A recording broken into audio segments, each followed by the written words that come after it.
This is every wonder weapon on round 100. We're only going to be covering up to Black Ops 3 and Treyarch games only, but if this video gets 200 likes, then I will do every wonder weapon. Also, to access these rounds, I have used a combination of mods and console commands, the reasons being time first of all, and some maps it's very hard to access higher rounds, or near impossible like Call of the Dead.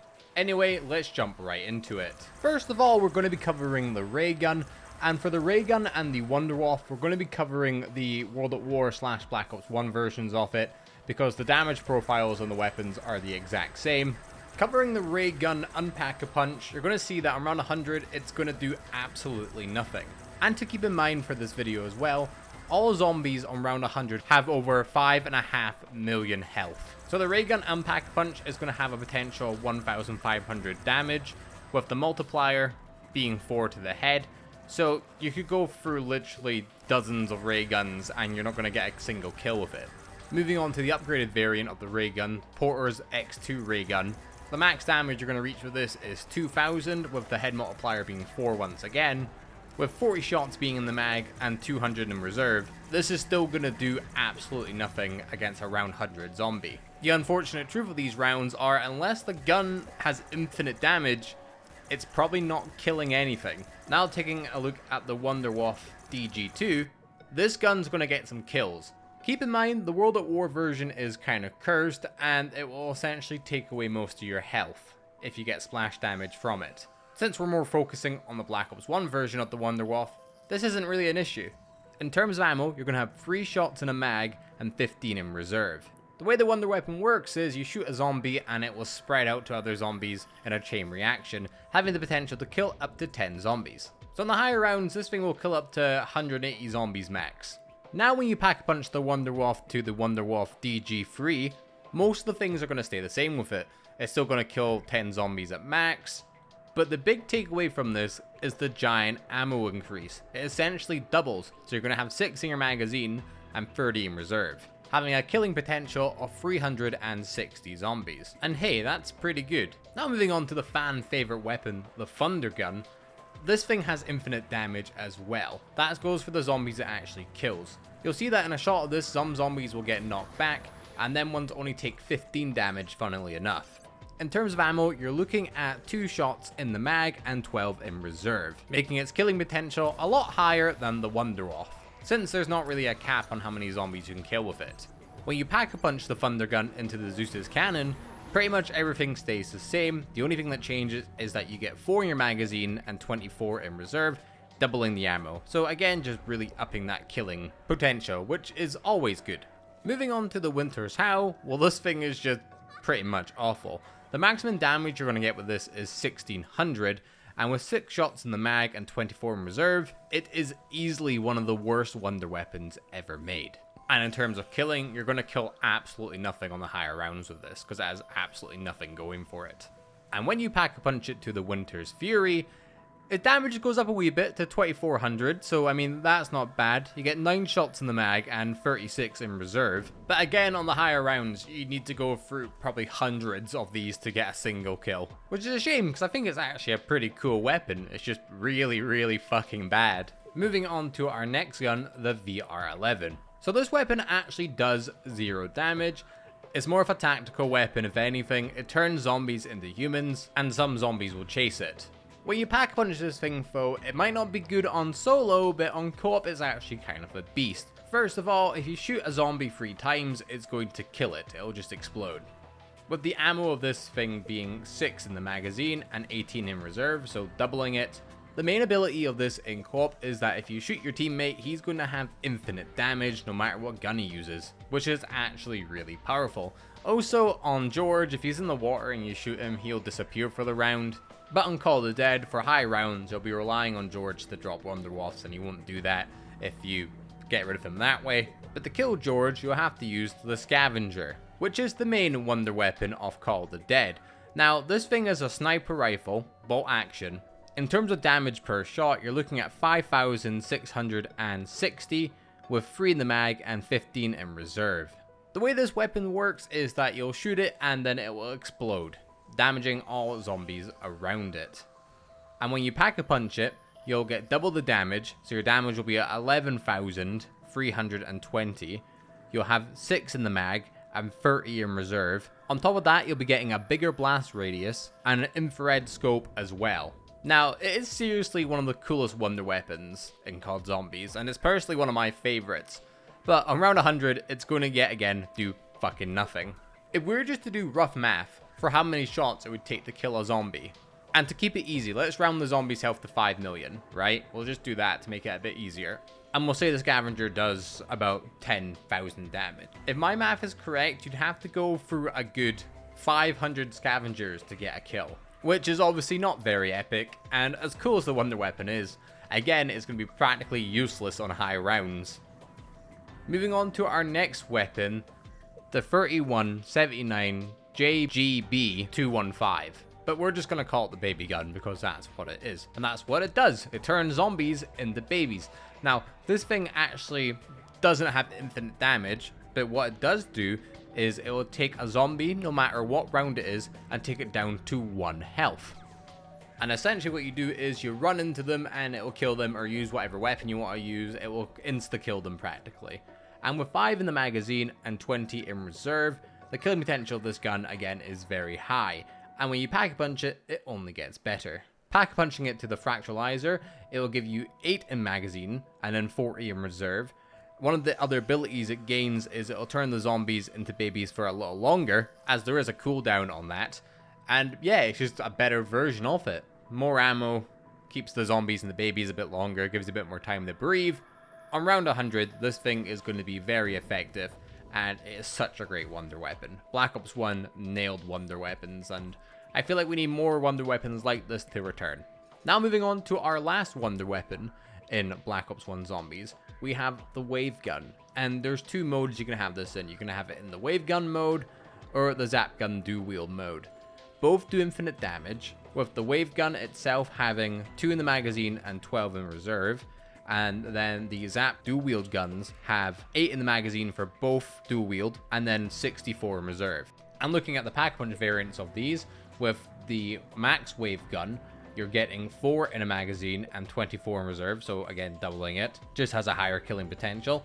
And then looking at the Porter's X2 zap guns, you have 12 in the magazine and then you have 100 in reserve. Since these things already do infinite damage, these pack-a-punch upgrades are just more ammo, but another quality wonder weapon. That's all the wonder weapons we have in Black Ops 1, kinda slash World at War. Let's move on to Black Ops 2. Now moving on to our Black Ops 2 guns, we'll be again going over the ray gun, as I think it's fit to go over every version of the guns in the game, just in case they act differently, and the ray gun in this case does not. It's going to do the exact same thing it would do on World at War and Black Ops 1, with the base version having the maximum damage of 1,500, and then the pack-a-punch version having the maximum damage of 2,000. Again, as nostalgic as the ray gun is, it's just not very effective on pretty much any game it's on in the later rounds. Then moving on to the Ray Gun Mark II. Now this thing is a beast. It has the potential to actually do stuff on the higher rounds, with the base version having damage of 2,300, but with headshot multiplier you're getting 50,000.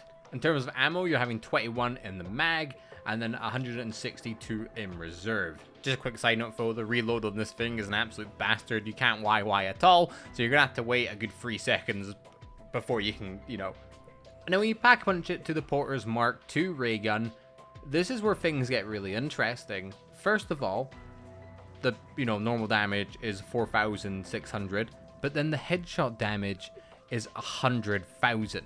So that's 10 times the scavenger, and the ammo gets a significant increase as well, with you having 42 in the mag and then 201 in reserve.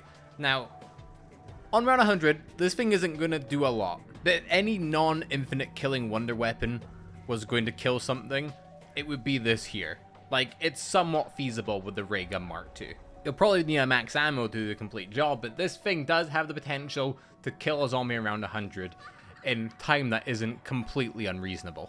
Speaking about unreasonable, let's move on to the jet gun. So, the jet gun kills infinitely, but it's the most awkward weapon you'll ever use.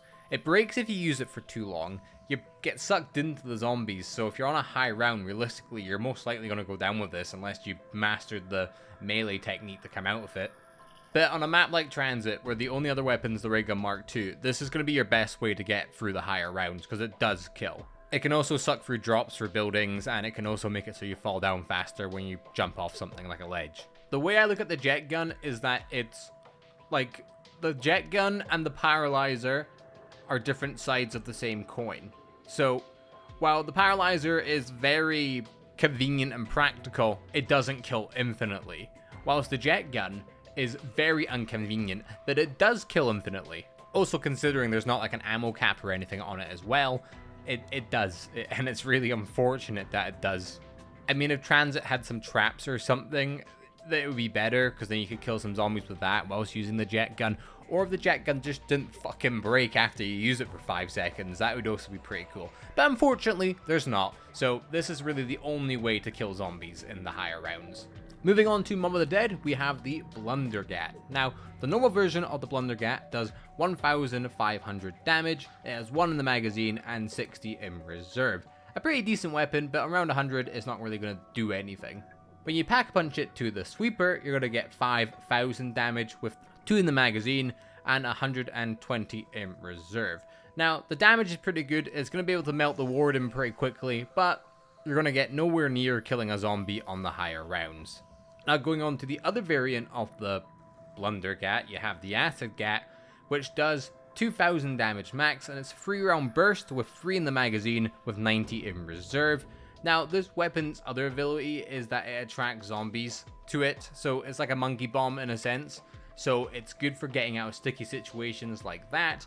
And when you pack a punch it to the Victrolic Withering, it's going to go from that 2,000 damage all the way with the potential of 7,500, again with a 3 round burst with 3 in the mag with 150 in reserve. And when you pack a punch it, it does attract more zombies to it, because it's not completely like a monkey bomb. Zombies aren't always going to go to it as much. But on the higher rounds, unfortunately, this still isn't going to do very much in the grand scheme of things. You're going to be using this as the defensive weapon to get out of sticky situations, whilst you use the traps and such to get to the higher rounds. Moving on to Buried with the Paralyzer. Now, this is, again, an interesting wonder weapon. So, the damage it potentially can do is, well, technically infinite, because it has infinite ammo, and it has a cooldown. The actual damage it does output is 100,000, whatever that means, I guess. Because I guess you could keep using it, but it slows zombies down and then eventually will disintegrate them. But to be honest, on the higher rounds, this isn't going to be the most effective way of actually killing zombies. Like, if the full damage potential of this gun is that 300,000 and a zombie's health is 5.5 million, that's going to take a lot of time, and you might as well just use the buildables on the map because they insta-kill permanently. And when you pack punch it, the damage is the same, and it kills slightly faster, but yeah, like, it's not that great of an upgrade. Like, as much as it pains me to say, as much as I hate the jet gun, it has more of a killing potential than the Paralyzer does, which is one of the most cursed things ever, don't get me wrong, but hey, here we are. Moving on to the staffs, first of all, we have the Staff of Fire. Now, this gun will do 1,000 damage, and any knock-on effect damage will be 150. Now, it has 9 in the magazine with 90 in reserve. When you upgrade it to the Kazaksushi's Blood, the weapon in terms of its standard shot will do the exact same damage as the unupgraded one does, with the melee doing 1,846 damage, and then a charge shot doing 300,000 damage. And with the magazine having 12 shots in it now, and in reserve having 120, it's a pretty good weapon, but it's not going to kill anything on the higher rounds, it's just not strong enough. Just like how the Lightning Staff also isn't strong enough, with the base variant also doing the same. All the base variants of staffs do roughly the same damage, but when you upgrade the Lightning Staff, it will have a potential of 30,000 damage, and overall it's just very, very weak. You're not going to kill anything on the higher rounds. Sure, it has 80 in the magazine and then 180 in reserve, which I'm pretty sure is the highest out of all the staffs, but in comparison to everything else, it's just pretty useless. I would say it's the staff with the most aura foe. Moving on to the Ice Staff, again with the 1,000 damage per shot and then 150 off the knockoff, with 6 in the magazine and then 60 in reserve. Now, when you pack a punch it, again, same with the normal blast shots, 1,000 damage, melees 1,846, but a charge shot is 15,840,814. So it has such high damage. It's not insta-killing, it's not infinite killing, but the damage is so insane that it's going to easily get through the higher rounds up until you hit that zombie with that health. It has 9 in the magazine and 90 in reserve, and overall is an insane weapon, but the best staff down to technicality has to be the Staff of Wind. With 3 in the magazine and 40 in reserve, it's pretty much like the other weapons, but when you upgrade it with, again, 1,000 damage per basic shot, but when you use a charge shot, it does infinite damage. With 6 in the magazine and 60 in reserve, it is the best staff you can use. The Ice Staff has higher killing potential until it reaches that benchmark, but the Wind Staff is overall a better staff. And I also forgot to mention for the Fire Staff, it is the most broken staff in the game because it will crash your game. You just don't use it. You're not going to kill anything anyway, so you might as well just avoid using it. Now moving on to Black Ops 3, with the ray gun doing the exact same thing it's done in the past games, with 1,000 direct damage with the potential of 1,500 damage, and then 20 in the magazine and 160 in reserve. When you pack a punch it, it's the same benchmarks as before, with a potential of 2,000 damage with 40 in the magazine and 200 in reserve. Again, ray gun is not going to do anything on the higher rounds, not in Black Ops 1, 2 or 3, so you're just best avoiding it. A gun that is good on high rounds is the Wunderwaffe DG2, once again with the exact same stats it's had before in the previous games, with infinite damage with the capability of killing up to 10 zombies, and then it has 3 in the magazine and then 15 in reserve. When you pack a punch it to the Wunderwaffe DG3, again, the potential of killing 10 zombies, and then you have 6 in the magazine and 30 in reserve. Then moving on to one of the most broken weapons in COD Zombies, the Apothicant Servant. Now, for both Pack-a-Punch and Unpack-a-Punch, you're going to be getting infinite damage, with 1 in the magazine and then 9 in reserve for the Unpack-a-Punch version, and then for the Pack-a-Punch version, you're going to be getting 14 in reserve and 1 in the magazine. And the Pack-a-Punch version's black hole lasts longer. For some reason my game was glitching out and wasn't actually letting me Pack-a-Punch it, so you're just seeing the basic version of it, but it does the exact same thing just for a little bit longer, and this will kill infinitely. The only thing it won't kill is the boss zombies like the Margwa and then the Panzer as well. Moving on to the bows, you're looking at all of the upgraded versions having infinite damage. The base version has a potential to do 2,200 damage with 60 in reserve. All bows have 75 in reserve as well. But with all the stats kind of being the same, and it's more how effective they are at killing, I'm just going to go through them all right now. So I think the Void Bow for practicality is just the worst. It's not bad, it's good, it infinitely kills, but it's just the one I would go to last. Then followed up by the Fire Bow, which I think is alright still, but compared to the Storm Bow and then the Wolf Bow, it just isn't as good. And then for me next, I'd have to say it would be the Wolf Bow. I think you could potentially kill more with this than you could the Lightning Bow, but the Lightning Bow is just so good for every situation, especially for camping. They're both super OP and will get you through the rounds. Then moving on to Zetsubo, we have the KT4, which has infinite damage, and it has 6 in the magazine with 36 in reserve. And you can also charge it up to make the abilities last longer as well. And you can upgrade it to the Masamune, which has the exact same ammo count, but the chain effect only lasts longer for 5 seconds. Naturally, you're going to upgrade it to the Masamune anyway, because it is just a little better, but both of them are good on high rounds and will kill, unlike our next gun, the GKZ-45 Mark III or the Ray Gun Mark III. But this gun's pretty unique. So you have the actual ray gun that does 4,348 damage. You have the JKZ part of it, which has like that black hole thing, which isn't like a black hole until you shoot them both, which does 550 damage. But when you create the black hole, you're getting 7,000 damage, with 3 shots being in the GKZ and then 15 being on the ray gun, because obviously it's dual wield, and then it has 161 in reserve. And when you upgrade it to the Maelstrom of Iris, the damage does go up quite a bit. First of all, the GKZ will get 1,045 damage, and the Ray Gun Mark III will get over 11,000 damage. which is on par with weapons like the scavenger. And with the black hole effect you can make from it, you'll be getting 18,151 damage.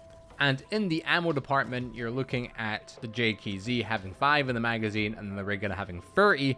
And with the reserve, you're looking at 215. As cool as this gun is, it's not going to do anything on high rounds. It will slow stuff down and it will be good against mini bosses because I don't think their health scales the same as zombies do.